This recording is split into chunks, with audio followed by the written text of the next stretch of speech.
देखिए, सबसे पहले तो मैं भारतीय चुनाव आयोग से आग्रह करना चाहता हूँ कि नॉमिनेशंस की जो तारीखें हैं उसको लेके राजनीतिक दल और जो प्रार्थी हैं वो दुविधा में फंसे हुए हैं और इलेक्शन कमीशन को नोट लेना चाहिए। कभी ऐसा होता है कि लगातार जो नॉमिनेशन की अंतिम तारीखें हैं 22, 23 और 24, 3 दिन नॉमिनेशन नहीं हो सकता। एक दिन दिवाली की वजह से नहीं हो सकता, एक दिन संडे के वजह से नहीं हो सकता, एक दिन second Saturday and fourth Saturday जो है वो नॉमिनेशन नहीं होते क्योंकि वो बैंक हॉलीडे को के हिसाब से मानते हैं। तो अगर 22 को भी नॉमिनेशन नहीं होगा, 23 को नॉमिनेशन नहीं होगा, 24 को नॉमिनेशन नहीं होगा और हम जो है हिंदुस्तान के रहने वाले हैं, भारतीयता में विश्वास रखने वाले लोग हैं, हम जो है हर चीज़ का मुहूर्त निकलवाते हैं। इलेक्शन का तो खास तौर पे मुहूर्त निकलवाते हैं। 3 दिन नॉमिनेशन होता नहीं है और 25 को अमावस्या है, तो इसलिए सब लोग 21 के बाद इसका मतलब नॉमिनेशन ही नहीं हो पाएगा और 25 को तो समाप्त हो जाएगा।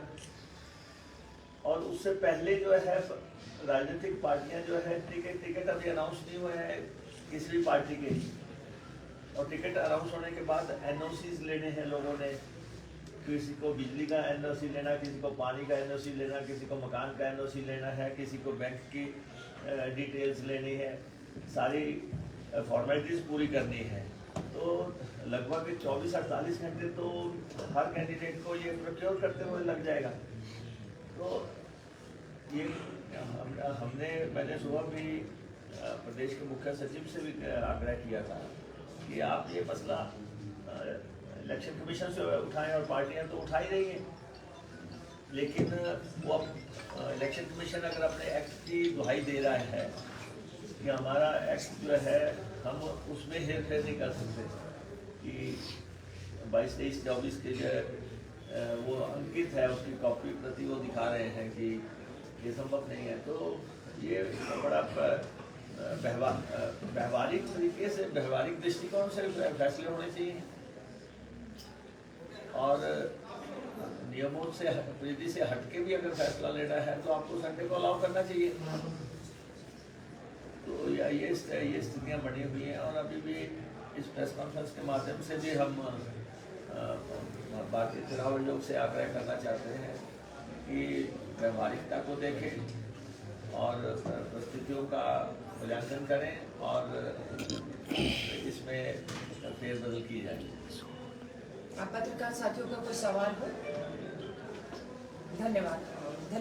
टिकटों को लेकर सर क्या स्थिति है? क्या सभी आर्टिकल जो डिसाइड होने हैं? आज सूची, पहली सूची जो 68 कंस्टिट्यूंसी पर आ जाएगी या कुछ अभी भी संशय है?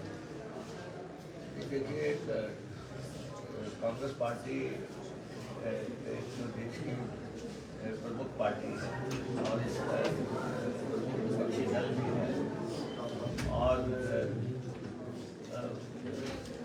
प्रदेश इलेक्शन कमेटी की मीटिंग हुई, उसके बाद स्क्रीनिंग कमेटी की अगुवाई में 2 जो है सेंट्रल इलेक्शन कमेटी की मीटिंगें हुई और बहुत चीज़ें उसमें हल हो चुकी हैं।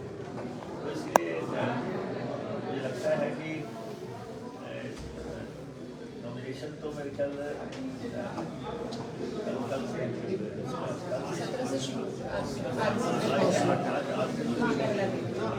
आज से शुरू हुए हैं और 25 तक हैं और अभी तक किसी और भारतीय जनता पार्टी जो सत्तारूढ़ दल है उनकी भी कोई लिस्ट नहीं आई है। तो ऐसा नहीं है कि कोई कांग्रेस पार्टी कोई पिछड़ गई है। होपफुली आज पहली सूची आ जाएगी और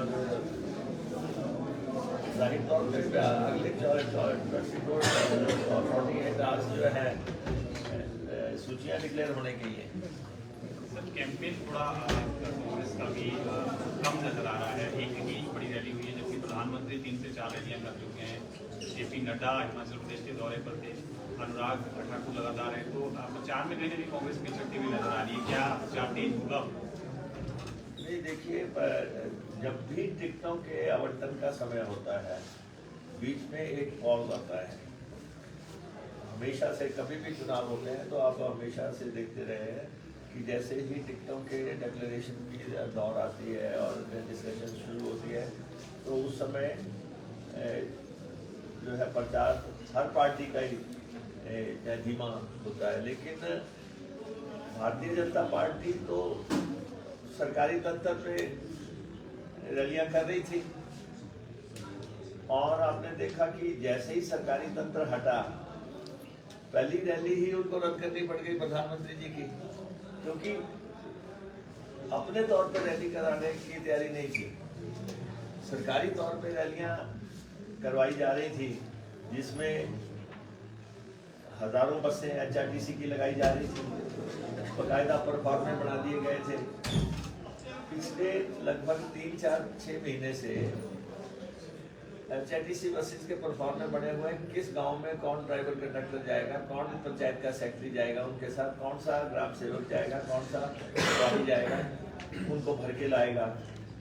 और criminal wastage of government resources हुआ है, आपराधिक श्रेणी में आता है ये जो पिछले कुछ अर्सा में इन्होंने किया है कि टेंट भी सरकारी और भीड़ भी सरकारी, बसें भी सरकारी। ऐसा हिमाचल प्रदेश के इतिहास में कभी नहीं हुआ है। ये जो इतिहास जयराम जी ने लिखा है, ऐसा किसी मुख्यमंत्री ने नहीं लिखा। और 500 करोड़ रुपए की आपराधिक बर्बादी की गई है पिछले 6-8 महीने में। वैसे तो पूरे समय ही बर्बादी होती रही। आज जब पूरे प्रदेश से होर्डिंग हट रहे हैं, और आप देखिए कि आखिरी दिन तक होर्डिंग लगाते रहे, जबकि पता है कि एक दिन के बाद कोड लगना है, फिर भी होर्डिंग्स लगाए जाते रहे।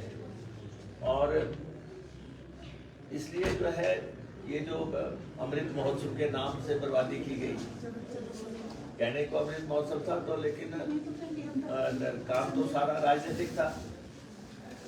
और SDMs के थ्रू सारी पेमेंटें की गई हैं, क्योंकि एक मुश्त यहाँ से करते तो एक आंकड़ा आ जाता, तो अलग अलग SDMs को हर रैली का पैसा दिया गया है। खाने के बिल खड़े हो गए हैं कि जहाँ पे ये रैलियाँ हुई हैं वहाँ पे लाखों रुपए के खाने के बिल भाजपा वर्करों के अब सरकार को देने हैं। और यहाँ पे लगभग 10-15 करोड़ रुपए की तो पेंडेंसी हो गई है कि वो लोग भाग रहे हैं कि हमारा पैसा कौन देगा।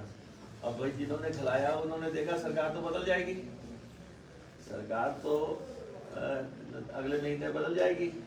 तो जिन्होंने ये खाना खिलाया है, पैसे तो या तो वो देंगे या वो SDMs देंगे जिन्होंने ये ऑर्डर्स किए थे। अदरवाइज ऐसा कभी नहीं हुआ है कि आप जो है प्रधानमंत्री जी की रैलियों से लेके, भाजपा नेताओं की रैलियों से लेके, और उसके बाद अमृत महोत्सव के नाम से लेके, और इससे पहले वो हुआ करते थे इनके मंच, उन मंचों के ये अगर सारा पैसा जोड़ लिया जाए तो लगभग 500 करोड़ रुपया जो है जयराम सरकार ने इस प्रदेश की सरकारी खजाने की लूट का शासन था। ये जिन्होंने कभी नहीं देखा कि हिमाचल की वित्तीय स्थिति क्या है, जिन्होंने कभी नहीं देखा कि हिमाचल को हम दिवालियापन पे ले जा रहे हैं। और इन्होंने प्रधानमंत्री के सारे दौरे करवाने के बाद भी लास्ट दिन तक प्रधानमंत्री जी की जेब से पैसा नहीं निकाल पाए, बात ही नहीं रख पाए, हिम्मत ही नहीं थी, कुव्वत ही नहीं थी कि प्रधानमंत्री जी के समक्ष ये कहा जाए कि हिमाचल के हित क्या है, हिमाचल चाहता क्या है।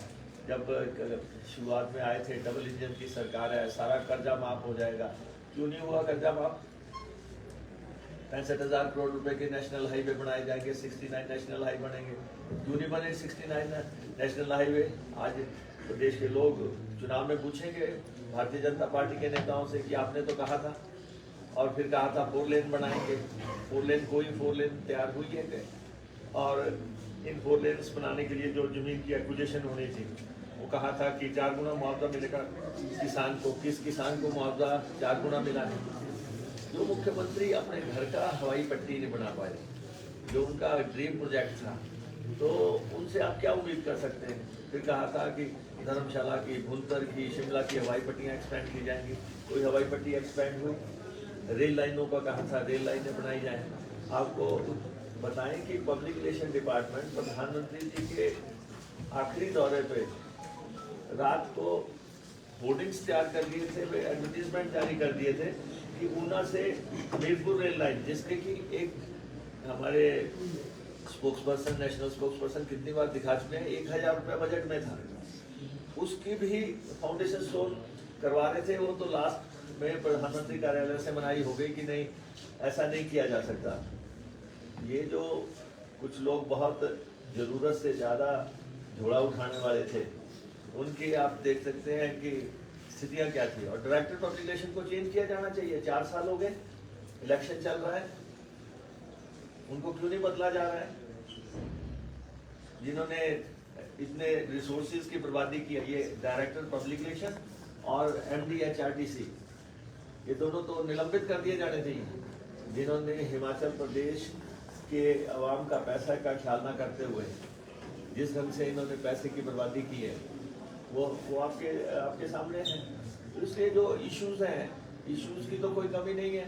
हर कॉन्स्टिट्यूंसीज में इशू खड़े हैं। अब यहाँ पे जो हाटी समुदाय का मसला है, उसको ये पार्लियामेंट के दोनों हाउसेज में तो ले जा नहीं सके। यहाँ वहाँ तो क्या है, हिमाचल प्रदेश विधानसभा के पटल तक नहीं ला सके। और ड्रग पार्क की बात करते हैं ये, जिसका कि इन्होंने आखिरी दिन प्रधानमंत्री जी से शिलान्यास करवा दिया। ना केंद्र ने पैसा दिया, केंद्र ने उसका पैसा नहीं दिया, स्टेट ने अपनी मैचिंग ग्रांट नहीं दी। स्टेट के पास पैसा ही नहीं है, स्टेट ने अपनी मैचिंग ग्रांट नहीं दी। जमीन सीधी करने के लिए 200 करोड़ रुपए चाहिए, वो पैसा नहीं दिया। कोई एक भी पैसा उस प्रोजेक्ट के लिए सैंक्शन नहीं है। विदाउट बजट प्रोजेक्ट जो है प्रधानमंत्री जी से शिलान्यास करवा रहे हैं ये। और ट्रिपल IT जो है वो भाजपा ने नहीं बनाई है, ट्रिपल IT कांग्रेस ने बनाई है। हमारे प्रधानमंत्री मनमोहन सिंह जी की देन थी, और 135 करोड़ रुपए की लागत से बन के तैयार हुई। और वहाँ पे कहा गया कि जो हम शिलान्यास करते हैं उसका हम उद्घाटन करते हैं। वो जो है आपका प्रोजेक्ट नहीं था, आप तो हरोली में बनने ही नहीं देना चाहते थे वो प्रोजेक्ट। आपने तो कहा था आपकी सरकार बनेगी, हम उठा के ले जाएंगे, लेकिन हमने इतना पक्का काम किया था कि हमने प्रोजेक्ट वहाँ पे बना के स्थापित किया। ठीक है, आप जाते जाते वहाँ पे उसका वाटिका लगा जाए, वो एक अलग बात है। और हिमाचल प्रदेश का जो विकास है, हिमाचल प्रदेश का विकास कांग्रेस की बदौलत हुआ। अगर यहाँ पे हिमाचल बढ़ाया कांग्रेस ने, हिमाचल संवारा कांग्रेस ने, और हिमाचल हमारे 2 मुख्यमंत्री डॉक्टर YS परमार जिन्होंने हिमाचल बनाया, इंदिरा जी से जिन्होंने ये तोहफा हासिल किया हिमाचलियों के लिए, और हमारे दूसरे दिवंगत मुख्यमंत्री वीरभद्र सिंह जी जिन्होंने इसको संवारा, जिन्होंने इसमें रंग भरे, जिन्होंने आज का हिमाचल जिनकी देन है। और ये जो 8 मेडिकल कॉलेज यहाँ पे बने हैं, ये कांग्रेस की देन है। अगर IIT से मंडी के कमान में पूरा शहर बस गया तो वो ये कांग्रेस की देन है। अगर IIM बन रहा है मैनेजमेंट का, तो वो कांग्रेस ने बनाया है। अगर फैशन डिजाइनिंग का बना है तो कांग्रेस ने बनाया है। जितने भी भारी भरकम इंस्टीट्यूशन है, पावर प्रोजेक्ट्स अगर 12,000 मेगावाट तक पहुँचे हैं तो ये कांग्रेस की देन है। और ये सारी जो दूसरी राजधानी बना दी धर्मशाला, और वहाँ पे विधानसभा दूसरी बना दी, ये आसान काम नहीं थे। तो कांग्रेस ने जो है देश में, प्रदेश में पूरी तरह एकता कायम रखी और सभी को एक नज़र से देखा। और आज जो स्थितियाँ बड़ी पाँच साल के बाद जयराम सरकार की स्थितियाँ हैं, मैं आपको ये कह देना चाहता हूँ कि अब नॉमिनेशन होने जा रहे हैं। जयराम सरकार को जाना है, इनको अपना तैयारी करनी चाहिए, मानसिक तौर पे अपने आप को तैयार कर ले सारे भाजपाई कि हमें जाना है। प्रदेश के लोगों का मन और मूड बिल्कुल स्पष्ट है। मुकेश जी, लेकिन मुख्यमंत्री मंच से ये लगातार कह रहे हैं कि रिवाज और रिवायत बदलेंगे और भाजपा जो है वो रिपीट करेगी जिस तरह से अन्य राज्यों में हुआ है। तो किस तरह जब मुख्यमंत्री 125 रैलियां कंप्लीट करने के बाद शिमला आए तो उन्होंने क्या कहा कि अगर कांग्रेस सरकार बना लेगी तो हम तोड़ देंगे। तो इसका मतलब उनको पता लग गया घूमने के बाद कि कांग्रेस सरकार बना रही है। और जो उन्होंने कहा कि हम तोड़ देंगे है, तो उनको मैं बता देना चाहता हूं कि कांग्रेस सरकार बनी भी है और चलेगी भी। आपको विपक्ष में बैठना है, मानसिक तौर पे उसकी तैयारी करें, बेहतर रहेगा। ये कहना कि हम तोड़ देंगे, ये लोकतंत्र है। अगर इनकी कोई स्थिति होती तो ये कांग्रेस के एमएलए से खरीदोफरोख्त या दाम ना कर रहे होते, तो उनको टेलीफोन्स ना कर रहे होते। तो मुकेश जी, आज शाम तक सूची आ जाएगी कांग्रेस की, पर कुछ लोग बगावत के लिए बैठे हैं आपकी पार्टी के, तो उस बगावत को किस तरह से रोकेंगे सर? ऐसा है कि जब भी टिकटें मिलती हैं कुछ न कुछ तो चर्चाएं होती ही हैं, लेकिन हम सब अपने साथियों से आग्रह करेंगे, कांग्रेस की सरकार बन रही है, जिन्हें कांग्रेस हाईकमान ने टिकट दिए हैं उनका साथ दे। बाकी सब लोग जो हैं सरकार बनने के बाद उनकी प्रतिष्ठा की बहाली के लिए जो भी संभव कदम होंगे वो सब कदम सरकार उठाएगी। इसलिए इस समय साथ देने का समय है और जो भी फैसला कांग्रेस प्रेसिडेंट ने या जो है सेंट्रल इलेक्शन कमेटी ने किया है, सबको उसका सम्मान करना चाहिए। सब साथ चले, साथ चल के ही कांग्रेस की सरकार बनेगी। अब आपके सामने भारतीय जनता पार्टी तो पहले ही कोशिश कर रही है, वो उनके अपने स्ट्रेंथ तो है नहीं, शून्य है, तो कभी वो कांग्रेस के लोगों को तोड़ने की कोशिश करती रही है, कभी एमएलए उठाने की कोशिश करती रही है, कभी उनको धमकाने की कोशिश करती रही है, कभी खरीदने की कोशिश करती रही है। तो इसका मतलब उनकी स्ट्रेंथ नहीं थी। जब उनकी स्ट्रेंथ नहीं थी तो उनको पता है। बाकी हिमाचल प्रदेश के लोगों से हम बिल्कुल स्पष्ट कह देना चाहते हैं, महीना दिसंबर का आएगा, कर्मचारियों के लिए ओपीएस लागू हो जाएगा। जैसे ही पहली कैबिनेट होगी, हिमाचल प्रदेश के कर्मचारियों को ओपीएस लागू की जाएगी। जो मुख्यमंत्री कह रहे हैं कि बिना केंद्र सरकार के ओपीएस लागू नहीं हो सकती, हम उनको ये स्पष्ट कर देना चाहते हैं, कोई मदद ना करे, चाहे हमें सारे खर्चे त्यागने पड़ जाए, कोई भी कदम उठाना पड़ जाए, कर्मचारियों को ओपीएस दिसंबर में पहली कैबिनेट मीटिंग में उनको ओपीएस लागू की जाएगी। नंबर 1, कर्मचारियों के एरियर्स जो हैं, जो इन्होंने रोके हुए हैं, वो सारे एरियर्स कर्मचारियों के दिए जाएंगे। और नंबर 3, कॉन्ट्रैक्ट कर्मचारियों को अपॉइंटमेंट की डेट से जो है उनकी सीनियरिटी कांग्रेस सरकार देगी। नंबर 4, आउटसोर्स कर्मचारी जो है, ये जो इनके पीछे घूमते रहे, 5 साल भटकते रहे, लेकिन इन्होंने उनकी नीति नहीं बनाई। हम नीति बना के उनको सरकारी सेवा में लेने का कार्यक्रम शुरू करेंगे, सरकारी सेवा में लेने का प्रणाली शुरू करेंगे। और 5वां, कोरोना मुल्क का हुई थी जिनको इन्होंने नौकरी नहीं दी, उनका फाइनेंशियल क्राइटेरिया हटा के सरकार बदलने पर हम उनको जो है नौकरी का प्रावधान करेंगे। ऐसे जितने भी इश्यूज हैं जो पेंडिंग हैं, वो सारे इश्यूज हम हल करने वाले हैं। हिमाचल प्रदेश की महिलाओं को वायदे के मुताबिक सरकार बदलने पे 1500 रुपया जो है उनके खाते में डाला जाएगा। और अगर घर में 18 साल की से 60 साल के बीच में अगर 2 महिलाएं हैं तो उनको 3000 मिलेगा, अगर 3 महिलाएं हैं तो उनको 4500 मिलेगा, 4 महिलाएं हैं तो 6000 मिलेगा। ये फार्मूला बिल्कुल साफ है। और इसके बाद 300 यूनिट तक किसी के भी घर में बिजली का बिल नहीं आएगा। 300 यूनिट तक हमने वायदा किया है, तो जो वायदा किया है वो निभाना पड़ेगा। निभाने की एक ऊपर सिर्फ कांग्रेस पार्टी में। मुकेश जी, परिवार के बाद देश को एक इस पार्टी, इस फैमिली से बाहर एक नए अध्यक्ष आज मिल जाएंगे। कितना सिग्निफिकेंट आपको लगता है ये इलेक्शन है, कितना इम्पोर्टेंट है, क्या पार्टी को नई दिशा और दिशा मिलेगी, और सेकेंडली क्या जो नई लीडरशिप पर आएगी, आप हिमाचल में भी उनको इलेक्शन कैंपेन के लिए इन्वाइट करेंगे, इस पर थोड़ा बताएं। पहली तो उमेश जी, हमें नेहरू गांधी फैमिली पे फख्र है। नेहरू जी ने बतौर प्रधानमंत्री जो काम किए और देश की आज़ादी के लिए जो काम किया वो कोई कर नहीं सकता। और गांधी फैमिली में श्रीमती इंदिरा गांधी ने और श्री राजीव गांधी ने इस देश के लिए सर्वोच्च बलिदान दिया है, और इसलिए गांधी फैमिली की अहमियत हमेशा बनी रहेगी। कुछ लोग कम आंकने का जो प्रयास करते हैं, जो लोग ये सोचते हैं इतिहास कभी बदले नहीं जाते, और ना ही भाजपा के कहने से इतिहास जो है मिटाया जा सकेगा। जो गांधी फैमिली का इतिहास है वो इतिहास है।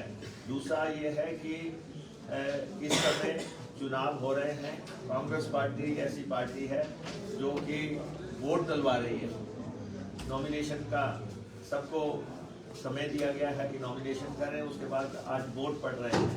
इससे बड़ी डेमोक्रेटिक पार्टी क्या हो सकती है? भारतीय जनता पार्टी ने कब वोट डलवाए, वहाँ नॉमिनेशन का पॉलिटिक्स होता है, और दूसरे पे वो उंगली उठाते हैं। उनके वहाँ पे दर्जनों ऐसे नेता हैं जिनके बच्चे अभी भी पॉलिटिक्स में हैं। ये कहने की बातें अलग हैं, लेकिन इस देश की सर्वोच्च पार्टी है कांग्रेस पार्टी, जिसने इस देश को बनाया। अगर नेहरू जी ना होते तो भाखड़ा डैम ना बनता। हमारे तो बिल्कुल साथ में ही है। तो इसलिए हमें अपने लीडरशिप पे फख्र है, हमें अपनी लीडरशिप पे गौरव है, हमें गांधी परिवार पे भी फख्र है। धन्यवाद आप सभी पत्रकार साथी।